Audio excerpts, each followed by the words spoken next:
Assalamualaikum warahmatullahi wabarakatuh. Apa kabar Sobat Ceria dimanapun Anda berada? Saya Billy Pranata akan mengajak Anda untuk menjemput salah satu narasumber perdana kami dalam program Kerabat Dekat Berbagi Cerita.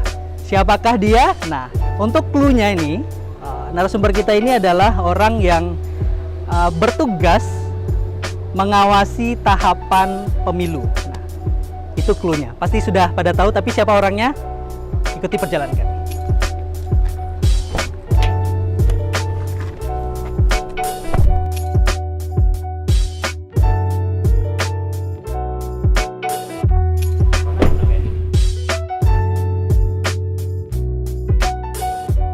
Kita sudah sampai di kantor tempat narasumber yang akan kita ajak bicara, ngobrol, dan sharing dalam program Kerabat Dekat pada edisi perdana ini. Siapa dia? Yuk. Ya. Assalamualaikum. Waalaikumsalam. Baik Sobat Ceria, kita sudah bersama narasumber yang akan kita ulik-ulik dalam program Kerabat Dekat Berbagi Cerita. Siapa dia? Kita perkenalkan, ini adalah Bang Alnofrizal selaku Ketua Bawaslu Provinsi Riau. Nah, nanti kita akan ajak beliau untuk berkeliling-keliling sambil bercerita-cerita tentang pengalaman beliau, perjalanan hidup beliau hingga bisa mencapai posisi karir ataupun jabatan beliau hingga saat ini. Seperti apa perjalanannya? Yuk ikuti kami.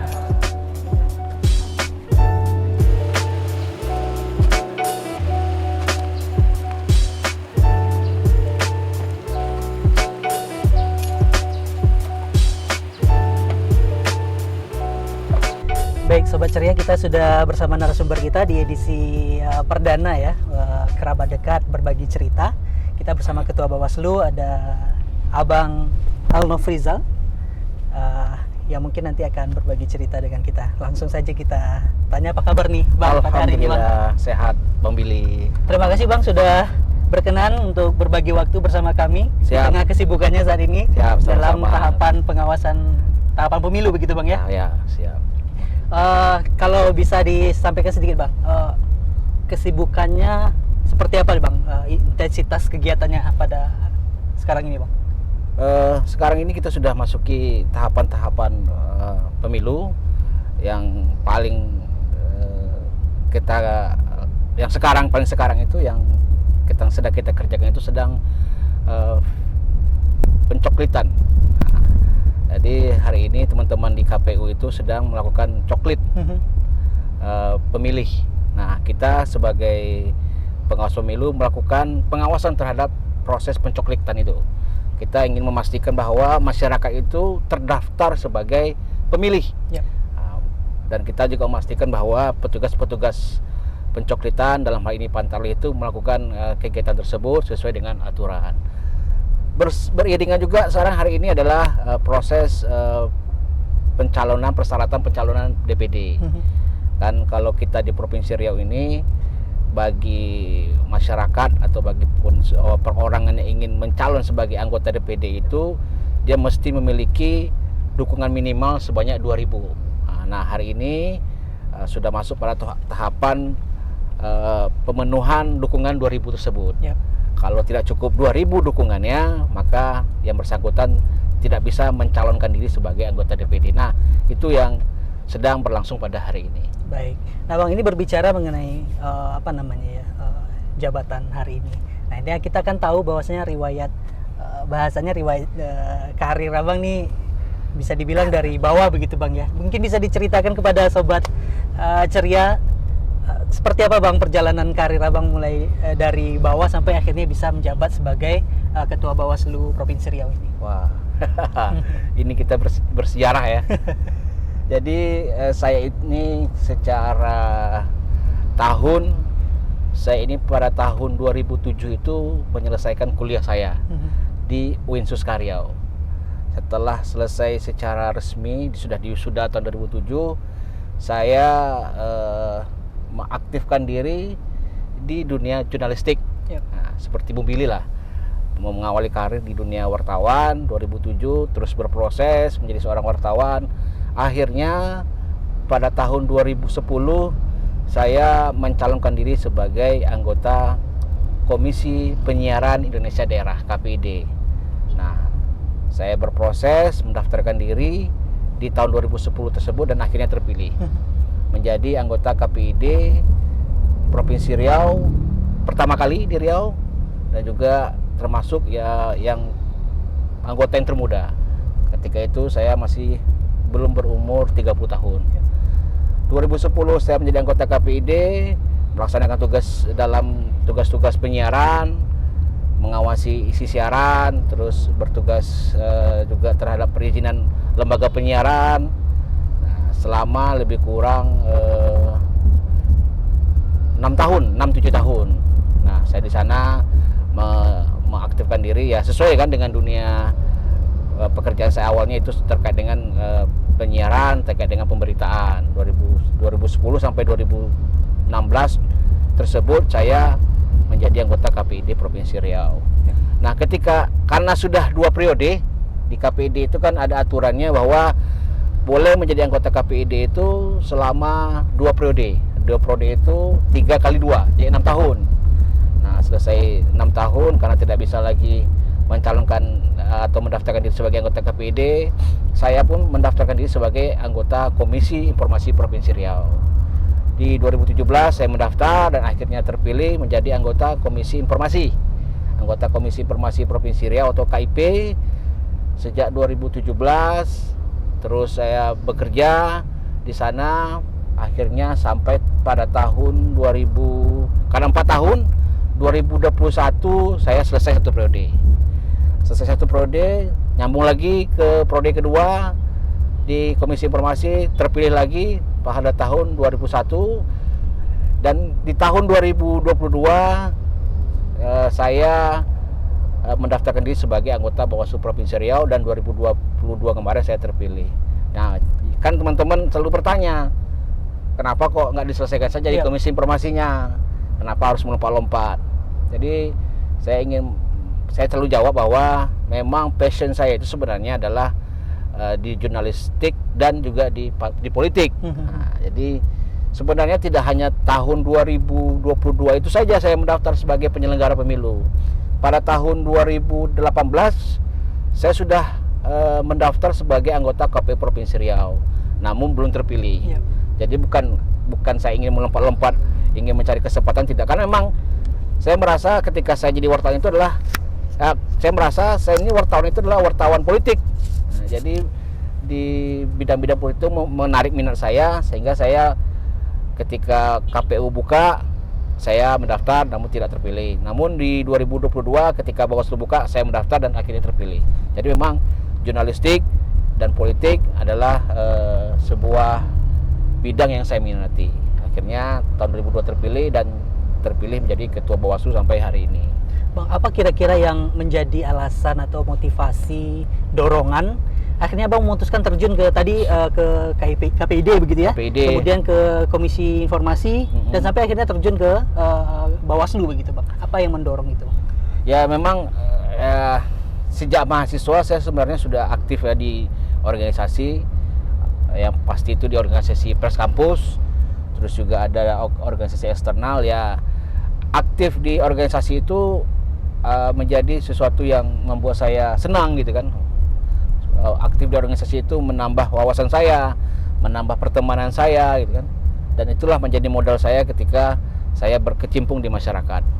Nah, ketika sudah aktif di organisasi, aktif di politik, aktif di jurnalistik dan banyak kenalan di dunia teman-teman di politik, ya akhirnya saya menjadi berminat juga untuk menceburkan diri kepada dunia komisi ini.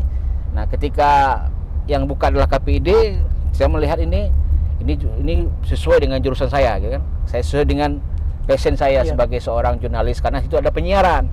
Saya masuki. Akhirnya saya pahami, sudah saya laksanakan tugas dengan baik. Ada lagi Komisi Informasi, kan sudah habis selesai kan? Saya ingin tetap berkiprah. Akhirnya ada lagi yang buka Komisi Informasi. Saya lihat Komisi Informasi kan, informasi itu kan sudah mendekat-dekat juga kepada dunia kita di jurnalistik. Saya terjun lagi di sana. Nah, ketika ada KPU dan Bawaslu buka, karena saya merasa bahwa saya senang sama politik, saya senang dengan dunia aktivis, akhirnya saya mendaftarkan diri ke situ. Dan ya, alhamdulillah Allah beri jalan dan memang sudah mungkin menjadi jalan hidup, ya kita jalani saja itu gitu loh. Nanti ke depan ya kita berdoa supaya tetap baik dan tetap bisa menjalankan tugas sampai selesai dengan baik. Apakah memang hanya dorongan hati pengen mencoba, atau karena memang ada peluang besar yang akhirnya memutuskan mengambil langkah itu? Ya memang kalau secara pribadi itu ya, secara pribadi saya memang dari hati saya ingin aktif di situ. Namun kalau secara lebih luas lagi, secara eksternal di luar pribadi saya melihat juga memang dunia penyiaran yang saya jalani tersebut ketika itu masih belum ada lembaga perizinan lembaga penyiaran yang belum berizin. Ya, saya ingin memberikan kemudahan-kemudahan bagi teman-teman pengusaha lembaga penyiaran ketika itu, ada TV kabel, ada TV, ada radio. Nah, mereka supaya segera mengurus izin, karena penting supaya mereka juga dapat berusaha dengan aman, karena dilindungi oleh undang-undang kan, dilindungi oleh hukum karena mereka sudah berizin. Nah, ketika itu sudah selesai, saya juga melihat bahwa memang zaman sekarang ini adalah zaman keterbukaan informasi ketika itu, hari ini ya. Nah, saya melihat teman-teman yang punya minat untuk melakukan haknya untuk tahu, itu ketika itu masih minim. Nah, saya coba juga melakukan hal-hal ya, terobosan-terobosan. Kami pergi ke desa, kepada masyarakat desa, supaya Bapak Ibu ini punya hak di negeri ini untuk tahu tentang apa-apa yang ada di sekitaran Ibu, khususnya terkait dengan informasi-informasi yang ada di badan publik. Kita dorong mereka supaya menggunakan hak tersebut. Kan kita lihat masih banyak masyarakat yang nggak tahu cara membuat KTP misalnya, tidak tahu berapa anggaran di desa dia, penggunaannya seperti apa. Nah, itu yang kita dorong supaya ibu-ibu, bapak-bapak dan masyarakat di sana juga tahu. Nah, itu yang ketika di sana. Yang di Bawaslu saya juga melihat hari ini masyarakat itu hanya tahu pemilu itu adalah mencoblos.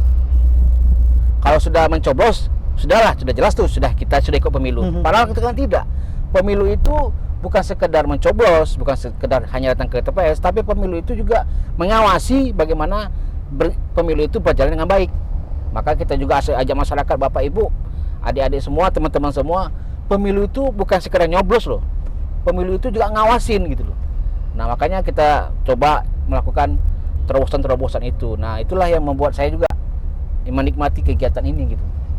Selain juga memberikan apa yang saya punya, semangat saya, pemikiran mungkin juga, terus waktu juga untuk kemajuan daerah. Karena memang saya ini kan lahir di Pekanbaru, bersekolah di Pekanbaru, berkuliah di Pekanbaru, berkeluarga di Pekanbaru ya. Jadi saya merasa inilah rumah saya ya. Karena ini rumah saya ingin berikan yang terbaik untuk rumah saya gitu loh. Oke, Bang, selama berkarir begitu di KPID, Komisi Penyiaran begitu ya, Komisi Informasi, kemudian akhirnya sekarang menjabat sebagai Ketua Bawaslu.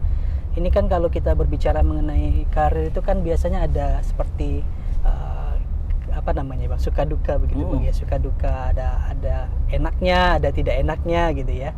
Nah, apa yang Bang rasakan mungkin sukanya, mungkin terlebih dahulu sukanya selama berkarir begitu di beberapa lembaga tadi.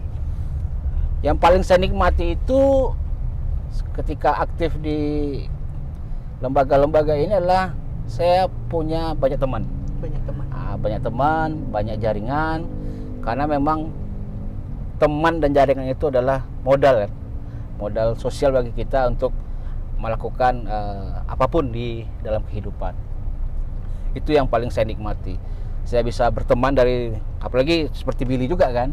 Kalau kita jadi wartawan ini kan, teman kita itu kan dari yang paling bawah sekali, dari mungkin, mohon maaf ini mungkin dari kalangan masyarakat biasa. Mungkin dia tukang sapu, mungkin dia hanya supir Gojek atau apa semua, sampai kepada pimpinan tertinggi di provinsi, gubernur. Kita bisa memasuki ruas-ruas itu. Nah, itu juga yang saya nikmati ketika ya aktif di lembaga-lembaga tersebut. Teman tambah luas, sehingga tidak hanya di kota Pekanbaru tempat kelahiran saya, tapi juga saya punya teman di ujung Meranti, di ujung Kampar sana sampai ke Rohil. Maka teman-teman kita semakin luas, sehingga kita bisa banyak belajar tentang kehidupan ini. Kemarin saya seperti kemarin saya ke lapas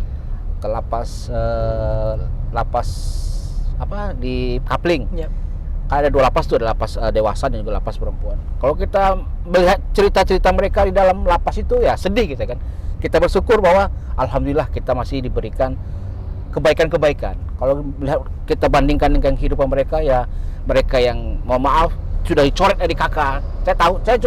Saya pikir ada ungkapan-ungkapan aku coret kau di kakak nanti. Itu hanya sekedar ungkapan, Ungkapan memang ada memang bener gitu loh. Wah, memang bener rupanya ada itu tuh. Dicoret di kakak, nggak diakui lagi di keluarga sehingga nggak punya KTP. Dia tidak punya KTP, tidak punya kartu identitas.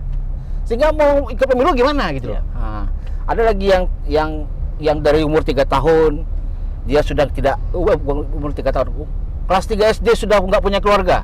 Sudah melambuan akhirnya masuk di lembaga masyarakat. Nah, ini kan kita banyak bahan renungan kita dalam kehidupannya. Nah, kita bersyukur kita bisa masih dalam keadaan sehat, masih punya teman, masih bisa menikmati makanan. Mereka ya kadang ya luar biasa lah mereka bisa bertahan di situ gitu. Nah, ini yang mungkin sebuah kalau boleh dibilang sukanya gitu loh kan. Ya kalau duka orang berpikir ya bukan salah juga sih. Orang berpikir kalau jadi, mohon maaf nih, kalau jadi pejabat begitu ya. Kalau jadi orang punya posisi pasti banyak uangnya gitu ya. Ya. Padahal kan soal rezeki itu bukan tergantung mau jadi pejabat atau mau jadi karyawan biasa gitu. Tapi memang sudah ada takaran masing-masing. Nah, karena berpikir kita bukan nggak mau berpikir bang bantu ya, kalau bisa kita bantu, kita bantu. Kadang mereka berpikir wah banyak duitnya nih, mintalah apa ini ya. Kita bukan tidak mau gitu loh. Nah, itu mungkin ya kita alami ya biasalah gitu kan. Kalau kita bisa bantu pasti kita bantu. Nah, gitu ya. Setelah itu ya kalau soal tapi nggak ada dukanya sebenarnya.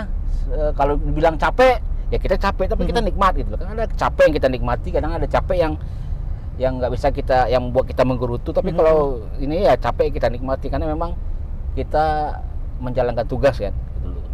Hampirnya ya dukanya begitulah. Kadang kalau rindu dengan anak gitu kan, apalagi di pemilu ini kan, di Bawaslu ini kegiatannya banyak, padat. Kadang dalam sebulan itu kita bisa tak pulang dalam seminggu lebih atau dalam 2 minggu kayak bulan lalu, bulan Desember. Saya nggak pulang itu ke rumah itu hampir 2 minggu. 2 minggu? 2 minggu nggak pulang-pulang ke rumah. Jadi kadang ya sedih juga ketika anak saya nelpon, kok belum pulang pak? Nah ya biasa sih sebenarnya. Ya kan alhamdulillah kan ada teknologi video call hari ini ya. Itulah cuma bisa membuat kita terobati rindunya ya. Artinya waktu dengan keluarga harus dikorbankan harus, ya, dengan jabatan harus ya? menyesuaikan. Harus menyesuaikan dengan keluarga. Dan alhamdulillah keluarga juga memaklumi itu ya. Anak-anak ya karena mungkin masih mereka bisa bisa memahami lah, bisa kita sampaikan dengan baik gitu kan.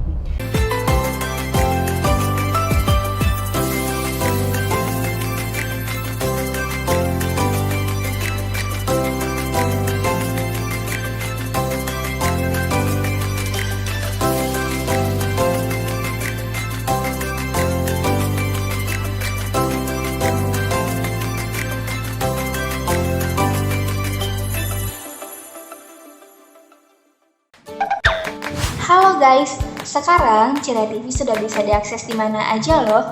Kamu tinggal download aplikasi Cerita TV Streaming di Google Play Store. Caranya mudah banget. Pertama, kamu buka Google Play di smartphone kamu. Kemudian kamu search Cerita TV Streaming. Kemudian kamu tekan tombol install.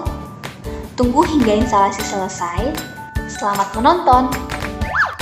Pokoknya Cerita TV 100% ria, Wak.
kata terakhir mungkin ada yang ketinggalan tadi di awal. Secara pribadi, apa yang berbeda dari kehidupan ketua? Iya. Mulai dari menjadi menjadi wartawan sampai akhirnya mencapai jabatan puncak di Bawaslu Provinsi Riau ini. Apa yang berbeda? Apa yang berbeda ya, Bil? Susah juga, karena yang menilai juga orang lain, Bil. Kalau saya secara pribadi tidak ada yang merubah dari saya. Ya kalau teman-teman mungkin yang kayak Billy juga mungkin bisa menilai. Dulu saya begini aja, Bil. Ya suka ngopi. Terus Masih bisa tetap nongkrong begitu ya? Masih, kok ngopi apa salahnya? Ngopi, tetap suka ngopi, terus ya nggak ada yang berubah sih sebenarnya. Cuma yang berubah itu saya dulu nyetir sendiri, nggak ada yang nyetirin gitu kan. Karena memang diminta begitu gitu. Kalau boleh minta saya nyetir sendiri. Tapi kalau sekarang di kantor, Pak, ini ada supirnya, artinya. Aduh, ya. Terus kalau ke daerah itu tersebut ya kita bisa berteman, banyak temu ke teman ya. Secara pribadi tak ada yang persoal, tak ada yang berubah. Ya mungkin secara pakaian ya begini aja, Bil. Mungkin masih ada pakaian yang saya pakai ketika saya masih di wartawan dulu gitu. Karena memang tak ada yang perlu kita rubah secara pribadi karena posisi kita berubah. Yang penting itu ketika posisi itu berubah ya kita harusnya lebih memahami kehidupan saja, bahwa apapun jabatannya yang penting itu ya membawa manfaat bagi orang. Ya saya kan sama wartawan kayak Billy, ya samalah. Kalau mendengar kata-kata apa nasihat-nasihat, kata-kata filosofis tersebut dalam hati ternyata tidak. Tapi ketika saya sudah berada di pada posisi ini, memang betul bahwa ternyata memang apa yang dikatakan narasumber saya yang kita kan sering wawancara, Pak Gubernur, Kepala Dinas, anggota Dewan, ini normatif aja ini. Katanya kalau bicara secara informal, secara lepas sama kita, tanpa ada kamera, tanpa ada tab, tanpa ada pena di depan dia, selalu dia bicara tentang filosofis. Aku nih Nop dulu tak begini Nop, tapi ya apa jabatan ini Nop nih? Tak dibawa mati loh dia. Jabatan ini ya sekedar aja. Yang penting kita tuh bermanfaat bagi orang. Kita dengar ketika kita berada di posisi wartawan, ternyata tidak abang nih gitu ya. Tapi ketika kita sudah pada posisi dia gitu kan, iya pula gue bilang kan, bahwa kita harus menyampaikan itu kepada orang, bahwa memang jabatan tersebut bahkan lagi kita entahlah dalam hati Billy kan tidak. Tapi memang betul, Bil. Aduh, ya pula kata abang nih kemarin. Saya ketemu sama tak apa ya. Saya ketemu dengan seorang bupati 2 periode, di akhir masa jabatannya ngopi sama saya masih apalah, bukan di Bawaslu, dia cerita Nop, jadi pemimpin itu sepi katanya. Sepi katanya. Abang nih sok filosofis ya. Betul Nop katanya. Jadi pemimpin itu sepi. Apa sepi, Bang? Kebanyakan nih anggota abang nih, ajudan abang, kadis-kadis abang, yang mengiringi abang semua. Topeng itu semua Nop nih. Topeng maksudnya apa Bang? Ya mereka ngubungi kita karena ada kepentingan. Mereka mungkin urusan pekerjaan, urusan jabatan, macam-macam mereka menghubungi kita, Nop. Tapi betul-betul masuk sebagai teman itu nggak ada dari mereka, Nop. Sepi dia. Masa iya, Bang? Buktikanlah besok. Kalau kau jadi seorang pemimpin dimanapun lah dia. Aku akan buktikan juga besok ketika aku sudah menyelesaikan jabatan bupati aku. Selesai dengan masa jabatan bupati Tup, dan kebetulan aku jadi ketua Bawaslu. Ketemu dengan dia lagi. Sama, betul kan Nopnya? Iya, Bang. Kita ingin mencari teman yang betul-betul bercerita sama kita terhadap kehidupan ini, ngopi bareng itu rasanya dari hati kita tak yakin. Ini mungkin ketemu kita ada kepentingan apa-apa. Ya itu dia, sepi itu situ, Nop. Abang sekarang banyak anggota abang dulu. Mana ada lagi? Aku sendiri sekarang nih ya. Sendiri aku tuh ya. Kemana-mana aku sendiri, kadang aku ngopi sendiri. Nah itulah. Tapi ya kita harus jalankan itu Nopnya. Ya Bang. Jadi ya begitu Bil. Ya kalau kita bicara soal kehidupan lah ya. Kalau dia orang mati-matian mengejar posisi ya itu ada cerita juga. Nikmatnya hidup itu Nop, nikmatnya sesuatu itu ketika kita mengejarnya. Tapi ketika barang itu sudah dapat, biasa aja. Kalau ketika mengejar bupati, tensi tinggi itu, tinggi tensi. Wah, perlu semangat, macam-macam lah. Ketika sudah jadi bupati, tak ada, Nop. Biasa aja. kau rasakanlah besok nih kalau kau ingin sesuatu posisi ya menang bener gitu loh, biasa aja gitu. Orang aja yang dari cerita sahabat tadi kena apa relasi tadi, Ya. abang juga merasakan hal sama di lebih kurang. Tak tahu karena sugesti dia ke kita, tak tahu lah kita, tapi memang iya. Ya kata saya sering ngopi sama teman-teman dan saya nikmati itu, tapi memang ada sesuatu yang betul-betul berbeda dalam paling dalam betul ketika kita ngopi, ketika kita tidak punya jabatan. Kalau kita tidak punya jabatan ini kita datang, kalau nggak punya kepentingan apa Bil? Datang bang, ngopi sini ya, kita cerita ngalor ngide ngakak apa semua. Kalau kita hari ini mau ngopi, ini ketua Bawaslu nih, mana tahu bisa kita bekerja sama. Ya kita nikmati itu sebagai proses kehidupan, sebagai memainkan peran dalam kehidupan. Ya tetap saja kita ada perlu ruang tersendiri gitu loh. Bahkan ini juga diceritakan oleh Ketua Bawaslu RI kepada kami para ketua nih, kan ada sebuah persidangan bersama ketua Bawaslu seprovinsi se-Indonesia. Ya saya memahami kata Ketua Bawaslu RI. Jadi ketua itu nggak gampang. Jadi ketua itu ya kadang sendiri, merasa sendiri. Ya rupanya dirasakan juga oleh orang. Itu loh Bil. Bang, ada perubahan circle pertemanan Bang? Mungkin bisa cara ini mungkin iya karena akan berhubungan dengan elit-elit begitu ya, dengan jabatan sekarang gitu, dengan elit-elit kepala daerah, gubernur, wali kota, bupati dan sebagainya. Nah, untuk circle teman-teman yang mungkin barangkali sebelum pada posisi ini, apakah ada perubahan gitu? Ada teman-teman yang merasa, waduh, ketua Bang Alnof nih makin jauh sejak punya jabatan. Ada nggak yang sampai seperti itu, Bang? Saya nggak tahu ya. Mungkin saya kalau itu pun ada, saya mohon maaf lah. Karena memang mungkin Billy juga pernah merasakan ketika menchat, WA, maaf ya. Kadang kalau kita mau melayani chat dan WA teman-teman itu ya kadang ya waktunya itu nggak cukup gitu loh. Karena bukan kita sok sibuk, tidak. Karena memang ketika menerima WA, ketika menerima chat kita sedang ada kegiatan. Nantilah kita lanjutkan gitu kan, kita jawab. Ternyata kelupaan. Yep. Nah, kelupaan yang kalau lupa itu sekarang semalam 2 malam baru kita chat balas kan nggak enak. Nah, ternyata kita biarkan. Terbiarkan gitu kan, maka besok nelpon payah lah ngubungi sekarang jadi ketua nih. Bukan begitu Bang, kadang ketika Bang WA, Bang telepon tuh aku lagi acara tapi saya jawab bilang iyalah. Nah, tapi kalau saya ingat saya telepon langsung itu biasa. Tapi kalau circle itu nggak ada. Kita kan jurnalis ini seperti saya katakan, teman kita kan dari paling orang biasa sampai orang yang luar biasa. Ya sudah biasa Bil.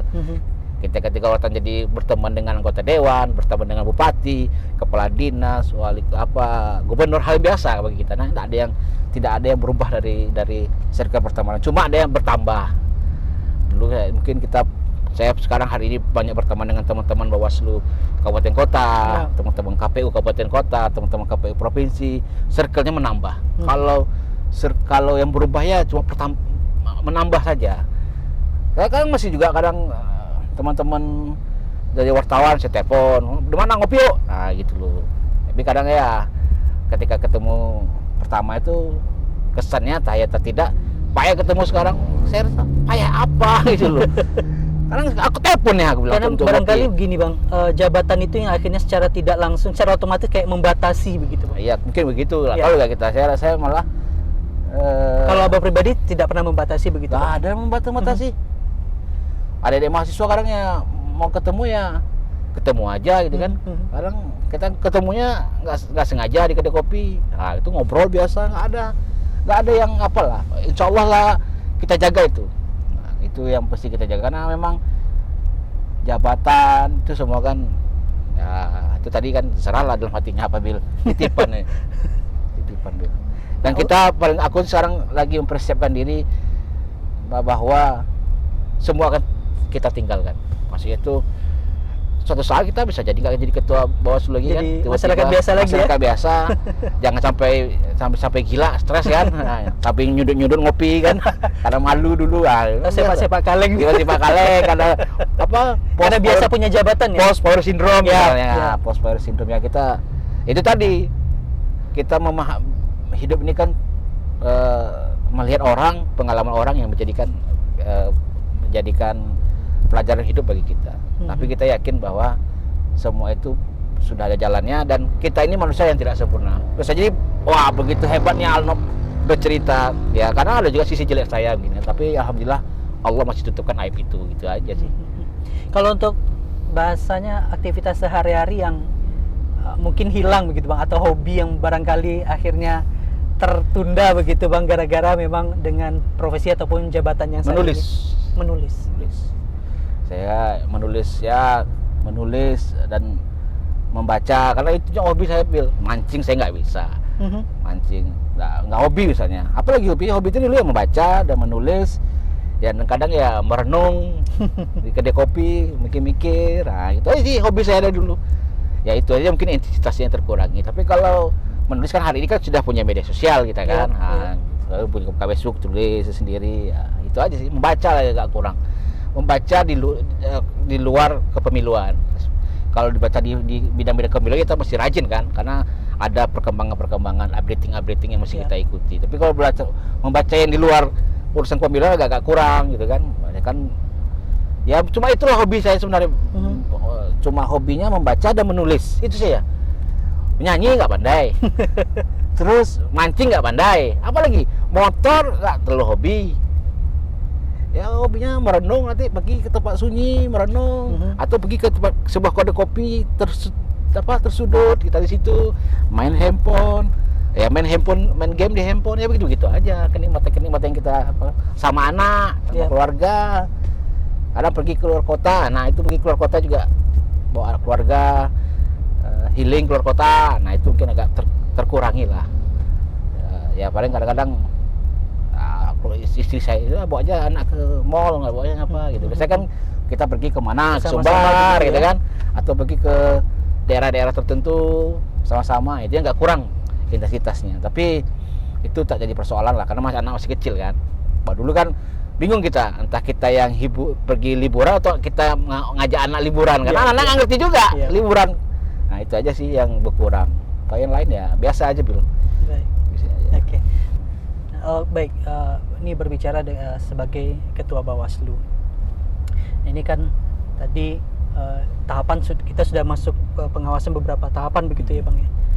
Itu kalau boleh tahu Bang, kita melihat potensi, ini berbicara tentang Bawaslu, potensi pelanggaran apa ataupun kecurangan apa begitu Bang yang mungkin akan terjadi atau barangkali biasa terjadi di setiap event pesta demokrasi, apakah itu pemilu ataukah pilkada. Ini konteksnya mungkin pemilu yang akan dilaksanakan di 2024 nanti. Jadi hari ini kita kan sedang lakukan coklit pemilih. Kan ada beberapa potensi bukan pelanggaran sebenarnya, potensi bahwa ada masyarakat yang tidak terdaftar sebagai pemilih. Misalnya ada masyarakat yang sudah umur 17 tahun tidak didaftarkan. Terus ada yang belum dia 17 tahun tapi sudah menikah tidak terdaftarkan. Terus ada lagi TNI Polri misalnya kan, mereka sudah pensiun tapi tidak mengurus pensiunnya, mungkin tidak masuk dalam DPT. Nah, terus ada lagi seperti masyarakat di lapas sana, mereka masuk lapas tidak punya KTP, mereka masuk lapas tidak punya ID, ya, sehingga tidak terdata sebagai pemilih. Karena penting kita punya hak pilih itu tersebut. Nah itu mungkin potensi dalam DPT. Terus ada lagi potensi ketika di kampanye. Nah, di kampanye kan biasanya ASN yang tidak netral, terus money ada politik lagi gitu ya? money politik, terus kampanye Black campaign, gitu ya? Terus SARA. Nah itu di pertahapan itu punya potensi pelanggaran. Nah itu yang kita kawal supaya itu tidak terjadi. Makanya kita di Bawaslu tersebut selalu mengawasi tiap tahapan, bukan hanya sekedar ketika hari pencoblosan dan penghitungan. Jadi setiap tahapan dari sekarang kita sudah kawal ini. Kemarin kita DPD kemarin ada calon yang merasa dirugikan haknya, kita kawal, kita beri ruang mediasi, selesai di mediasi, balik lagi ke KPU untuk menyelesaikan kekurangannya. Ya, hal seperti itu. Jadi pertahapan kita awasi. Nanti sebentar lagi juga akan masuk tahapan pencalekan. Nah, kita akan awasi bagaimana proses pencalekan sesuai dengan aturan. mungkin ada yang memasukkan belum cukup umur, masih kan dia minimal kan umur 21 misalnya kan, nggak bisa jadi caleg. Gitu. Terus ada lagi ketika mencaleg dia tidak sehat jasmani dan rohani, ya, nah itu hal-hal seperti itu yang akan kita kawal. Dan kita berharap masyarakat ikut mengawal gitu. Tidak hanya menyerahkan bulat-bulat pengawasan ini terhadap Bawaslu. Kita juga berharap masyarakat, juga media seperti Bung Billy ini juga ikut mengawasi. Karena apa? Penting kita awasi loh. Sedang kita awasi aja kadang ada yang lolos kan, ada yang kecolongan. Misalnya ada yang memberikan dukungannya ganda, dia ke calon A dikasih KTP-nya, calon B ada kasih KTP-nya. Ada lagi yang pakai, ada yang mengumpulkan KTP dengan cara massal pada satu orang, nah gitu lah, macam-macam terjadi di sini. Makanya kita berharap masyarakat juga ikut mengawal ini. Kalau dari hasil rapat Bawaslu sendiri, Bang, dari analisa Bawaslu sendiri, potensi kecurangan apa yang mungkin paling besar akan terjadi di kampanye? Di kampanye ada ya dengan money politik misalnya kan, terus ada SARA, ada polarisasi politik identitas tersebut, nah macam-macam kan isu-isunya di kampanye paling sering. Terus ada lagi mereka menggunakan fasilitas pemerintah, fasilitas agama, nah kan nggak boleh di tempat-tempat ibadah kita berkampanye. Tapi ada juga mungkin yang menempel-nempel balihonya atau stikernya atau apa di tempat-tempat ibadah. Tadi dikemas dalam bentuk kegiatan begitu ya. Di kampanye sebenarnya. Bang, ini kalau orang berbicara mengenai jabatan-jabatan ini kan termasuk jabatan politik ya, Bang ya. Bisa dibilang seperti itu ya, jabatan politik, lembaga politik begitu ya. Nah, biasanya kan rentan dengan bahasanya, Bang, tekanan, intervensi dari pihak-pihak luar begitu ya. Nah, selain mungkin beban kerja dari internal lembaga itu sendiri begitu. Ditambah dengan intervensi, ini termasuk beban nggak, Bang, dengan jabatan itu, Bang? Tidak hanya di posisi sekarang kita akan menerima sebuah tekanan. Semua profesi kita akan menerima tekanan. Ya minimal tekanan target misalnya kan, tekanan deadline, apalagi di wartawan kan, sudah biasa kita deadline berita pokoknya jam sekian berita sudah masuk, atau pokoknya kamu harus dapat berita ini, kan sudah kita jalani hari-hari ya. Ketika ada hal-hal seperti itu ya sudah biasa kita, bukan biasanya kita kan nggak biasa kita hadapi. Jadi ya easy going aja, jalan aja gitu loh. Kalau ada tekanan-tekanan, kalau itu bahasa tekanan, tapi saya rasa apapun pekerjaannya tetap kita akan ada pressure, akan ada tekanan-tekanan, ya kita nikmati saja dengan santai. Yang penting kita bekerja sesuai aturan, kita mencapai target, terus kita bisa menyelesaikannya dengan baik. Insya Allah kita tak pernah merasa ditekan. Kalau kita rasanya nggak sanggup, kita sampaikan, saya nggak sanggup, nggak bisa Pak, gini. Ya udah selesai gitu loh. Oh kamu harus bisa gini ya, kita nggak bisa, mau dipaksa gimana gitu. Nah itu pokoknya tergantung dalam kita berdinamika dalam organisasi lah. Ya tapi kan memang kekuatan politik itu kadang juga kita tahu bahwasanya ada kepentingan pihak tertentu begitu ya, Bang ya. Nah ini seringkali meskipun tidak diakui oleh barangkali tidak diungkap secara oleh komisioner ya. Tapi kan masyarakat mengetahui itu, banyak menyampaikan ada fakta-fakta bahwasanya ada tekanan, intervensi. Nah, cara Bang menyikapi itu apa? Apakah memang cukup dengan mengabaikannya saja atau seperti apa? Ada cara-cara lain untuk mengatasi itu? Maksudnya gimana nih ya? Kalau membincangkan soal isu ada tekanan si A, tekanan si B, tekanan si C dalam pekerjaan itu, saya rasa saya katakan tadi bahwa kalau kita punya beban kerja itu ya menjadi sebuah tekanan rasanya, bahwa itu tuh kalau itu menyulitkan kan, maksudnya begini, isu-isu bahwa si A menekan, ada intervensi si A, intervensi si B, itu dalam kehidupan apapun tetap ada intervensi. Tapi kita teman-teman di luar itu tentu memahami bahwa kita ini punya posisi yang mesti dipertanggungjawabkan. Nah, ketika mereka melakukan permintaan misalnya, kalaupun ada itu permintaan atau ada harapan, ya kita sampaikan bahwa kita ini bekerja sesuai dengan aturan gitu. Sesuai aturan ya kita tidak bisa melebihi apa kewenangan kita, dan saya rasa orang akan memahami itu gitu. Itu yang saya rasakan selama ini. Tapi memang ada Bang ya yang seperti itu. Misal contoh gini, waktu tahapan verifikasi misalnya DPD gitu ya.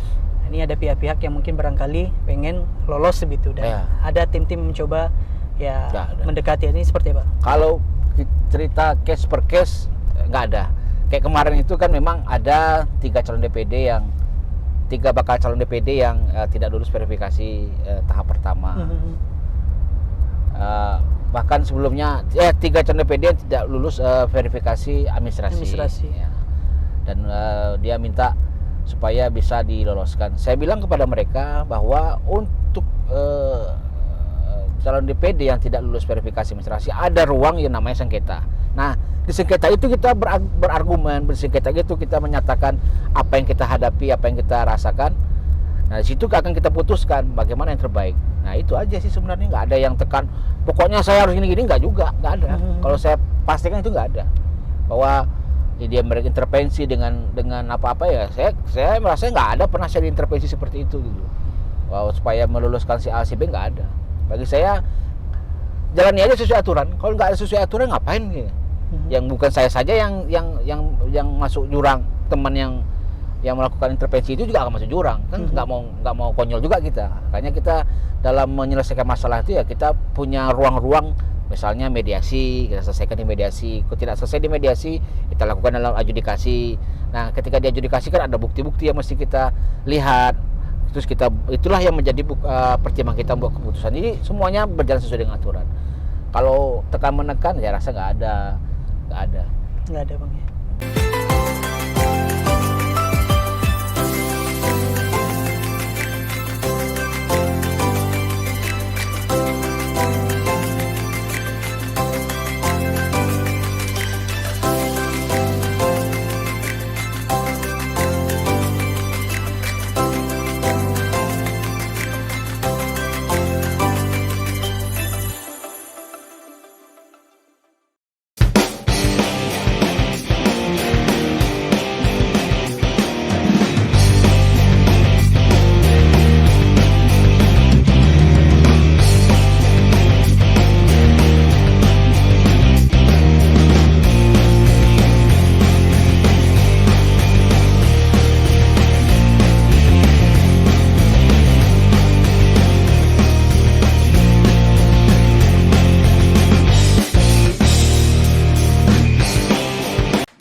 Halo guys, sekarang Cira TV sudah bisa diakses di mana aja loh.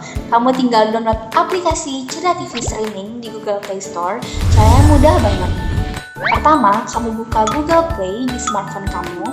Kemudian kamu search Cira TV Streaming. Kemudian kamu tekan tombol install. Tunggu hingga instalasi selesai. Selamat menonton. Pokoknya Cira TV 100% real, Wak.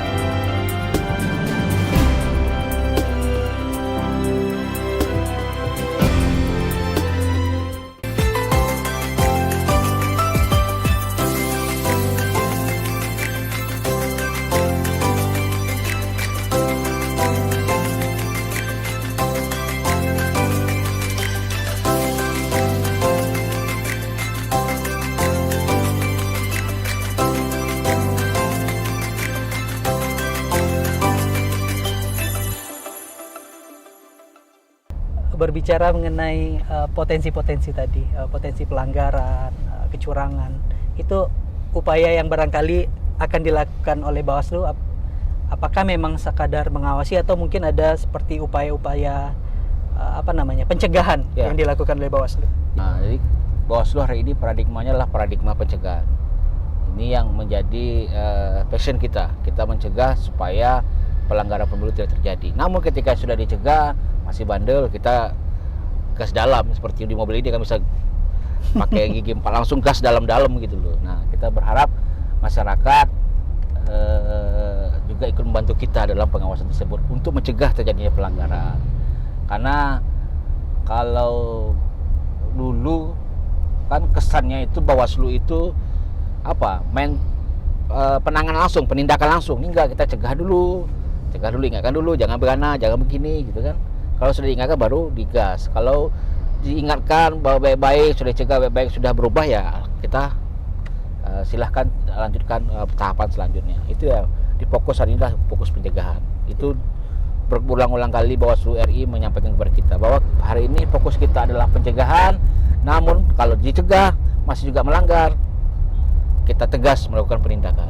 Bang, ini kan ada stigma ataupun opini masyarakat begitu, Bang. Ini mungkin kalau orang KPU mendengar mungkin nggak enak mendengarnya misalnya. Apa tuh? Walaupun istilahnya dalam pesta demokrasi itu ya Bawaslu itu seperti hanya formalitas saja pengawasannya, tapi ternyata kecurangan banyak terjadi kok juga tidak ditindak. Ini seperti apa kita menanggapi opini masyarakat yang berkembang, mungkin barangkali sudah menjadi kayak apa ya, opini biasa di masyarakat gitu. Jadi kan dalam pemilu itu ada dua hal. Dalam pengawasan tersebut ada dua hal. Pertama itu temuan, yang kedua itu laporan. Kalau temuan itu kita yang nemukan. Bawaslu sendiri ya? Bawaslu sendiri yang menemukan sebuah potensi pelanggaran. Yang kedua itu adalah laporan masyarakat. Kalau ada rasa-rasanya yang tidak cocok dengan aturan, laporkan ke Bawaslu. Nah, ini yang ada di Bawaslu tersebut. Nah, bicara soal temuan, ya saya katakan tadi bahwa kita punya personil memang sampai ke tingkat desa. Tapi kan mungkin tidak semuanya bisa kita cover, temukan, ya? kita cover. Nah, bantu kami dengan laporan. Kayak kemarin, saya lucu saja mendengarnya. Ketika rapat pleno penentuan calon DPD. Tahu calon yang nggak lulus, baru ngadu ke kita. Pak Ketua, ini kemarin yang bagaimana begini minta duit gini. Saya bilang, Bang, kenapa ketika abang tak lolos baru abang lapor ke kami? Aku bilang, sebelumnya mana abang? Ya nggak bisa lah Ketua, kita lagi butuh dia.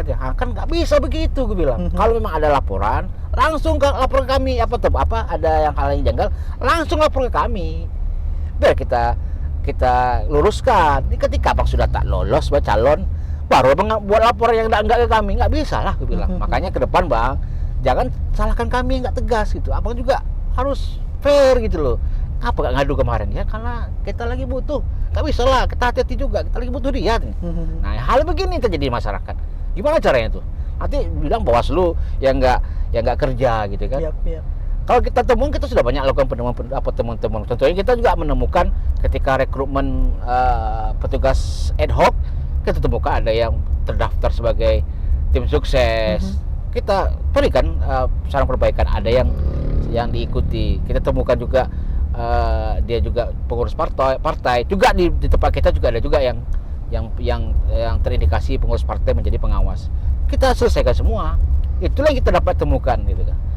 Terus ada juga macam-macam temuan-temuan yang hari ini kan yang paling geres itu kan soal rekrutmen. Rekrutmen. Jadi kan kalau di Bawaslu kan ada ribuan yang kita rekrut, dan juga KPU juga lebih banyak lagi kan yang direkrut.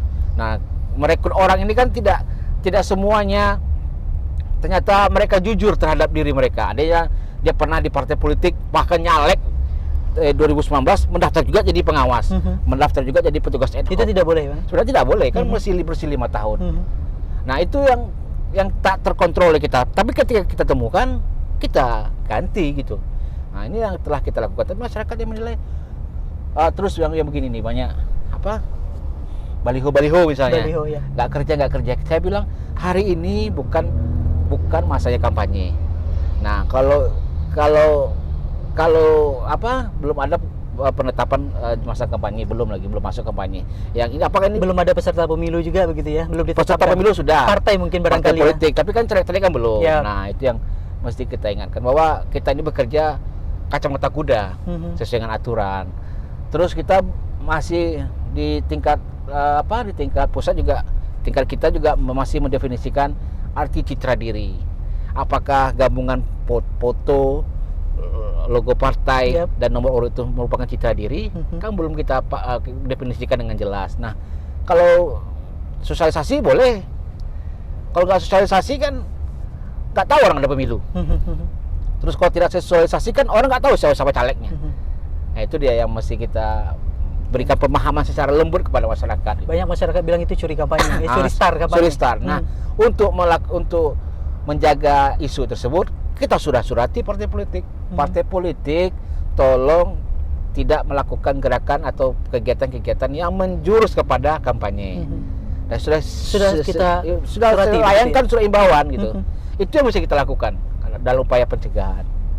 Nah, tapi kan masyarakat ya kita berharap memang masyarakat itu memang seperti membantu kita gitu kan. Tapi ya terima kasih juga mereka sudah mengingatkan kita bahwa ini ada loh yang mengingatkan waktu bahwa ini ada loh Pak, ada Pak seperti yang di atas dan depan ini kan. Ada yang pakai foto dia, masing-masing foto. Nah, kita katakan kalau masih tidak ada ajakan, ayo pilih saya, ya kita masih anggap itu sebagai sosialisasi. Karena ada beberapa unsur yang harus terpenuhi begitu kalau agak dibilang apa sehingga dibilang itu kampanye. Citra diri ya, itu dia. Tapi ya kita nikmati sajalah dinamika ini kan. Bang, kalau boleh bercita-cita Bang, tentu ada cita-cita yang ingin Bawaslu capai di pemilu 2024 mendatang. Apa harapan gitu Bang, atau cita-cita yang diinginkan oleh Bawaslu dalam pelaksanaan pemilu 2024 mendatang? Pemilu serentak ya Bang? Iya, pemilu serentak. Di Februari itu 2024 kita memilih presiden, memilih anggota DPR, DPD, DPRD provinsi, DPRD kabupaten. Ya. Dalam skema pada bulan November itu kita akan memilih gubernur dan bupati wali kota. Jadi dalam 1 tahun itu kita akan lakukan pemilu dan pemilihan. Ini ya sebuah terobosan sebenarnya kan. Jadi kalau kita dulu waktu kita di lapangan belum selesai kita bicara soal pilgubri, besoknya kita sudah bicara soal pilkada. Besok bicara soal pilwako. Bisa bicara soal pemilu lagi kan. Setiap tahun kita disibukkan dengan politik. Kita lupa tentang ilmu pengetahuan, kita lupa soal teknologi. Kita sudah lupa mencari duit, mencari kehidupan yang lebih baik. Sibuk dengan urusan politik hari-hari. Belum lagi ini desa Bil. Gesekan antar masyarakat. Iya, desa itu setelah itu tambah lagi pilkades lagi kan. Ya. Jadi masyarakat itu sibuk ya menjadi tim tensi sukses. Politik nggak turun-turun gitu ya. Sibuk ya menjadi tim sukses. Setelah tim sukses Pilgubri, masuk dia tim sukses Pilwako, nanti tim sukses Pilkades lagi, tim sukses caleg kan hari-hari itulah. Sehingga kita lupa kita perlu peningkatan kapasitas yang mahasiswa ya belajar, yang pelajar ya yang bekerja berusaha ya fokus berusaha. Nah, insya Allah kalau mudah-mudahan lah harapan kita 2024 selesai urusan politik semua. Nah, kita tahun selanjutnya kita fokus pada yang lain.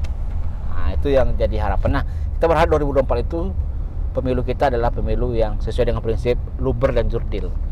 Kalau langsung umum bebas rahasia itu ya sudah biasa kita lakukan kan. Tapi sejak ada prinsip jurdil inilah menjadi sebuah tantangan bagi kita bagaimana pemilu itu juga jujur dan adil. Nah, jujur dan adil tersebutlah jadi passionnya Bawaslu. Bawaslu harus memastikan bahwa pemilu ke depan itu jujur, pemilu ke depan itu juga adil. Nah, itu yang kita harapkan 2024 dan selanjutnya. Terhadap masyarakat, Bang? Terhadap masyarakat, ya seperti saya katakan di awal, bahwa pemilu itu bukan sekedar datang ke TPS dan nyoblos dan menunggu hitungan suara. Pemilu juga kita masyarakat lakukan pengawasan. Kalau ada rasa-rasanya tak cocok, rasa-rasanya ada orang ngasih duit untuk memilih yang mau di politik, laporkan ke kita. Kalau ada ada orang ngasih duit dalam pemilu itu tidak hanya sekedar menyuruh memilih si A ya, ada juga orang larangan untuk memilih si A. Nah, itu juga laporkan ke kita.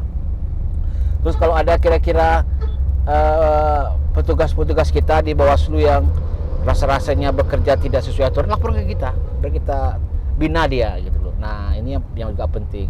Kalau ada rasa-rasanya yang kejanggal, tak pas, ya sampaikan ke kita. Itu yang kita harapkan kepada masyarakat. Jadi masyarakat juga ikut mengawasi pemilu ini bersama-sama dengan Bawaslu. Jadi tagline kita di Bawaslu itu bersama rakyat awasi pemilu, bersama Bawaslu tegakkan keadilan pemilu. Nah, itu tagline kita di Bawaslu di pemilu ini. Baik, mungkin itu Bang. Terima kasih sebelumnya Bang sudah berbagi cerita pengalaman sama-sama, dan juga barangkali tadi memberikan masukan juga dan harapan juga tadi ya, pandangan terhadap kondisi tahapan pemilu juga mungkin. Yang mudah-mudahan kita juga berharap pelaksanaan pemilu khususnya di 2024 di Provinsi Riau khususnya bisa berjalan seperti apa yang menjadi keinginan Bawaslu tadi dan keinginan masyarakat. Keinginan masyarakat begitu. Mohon maaf Bang kalau ada yang kurang berkenan. Terima kasih sekali Saya lagi. yang mohon maaf.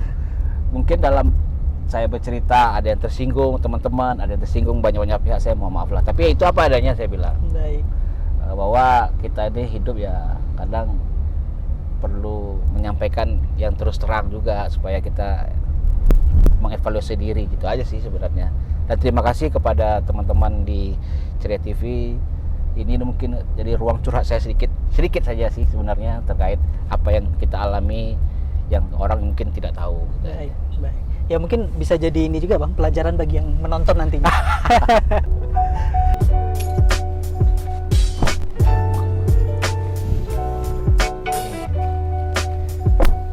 Baik Sobat Ceria, demikian tadi cerita-cerita kita di Kerabat Dekat pada program edisi perdana ini bersama Ketua Bawaslu Provinsi Riau Bang Al-Nofrizal. Mudah-mudahan tadi cerita-cerita kita tadi memberikan apa ya, menjadi inspirasi atau motivasi bagi kita semua dalam menjalankan kehidupan kita sehari-hari agar menjadi lebih baik. Saya Billy Pranata undur diri. Wassalamualaikum warahmatullahi wabarakatuh. Waalaikumsalam.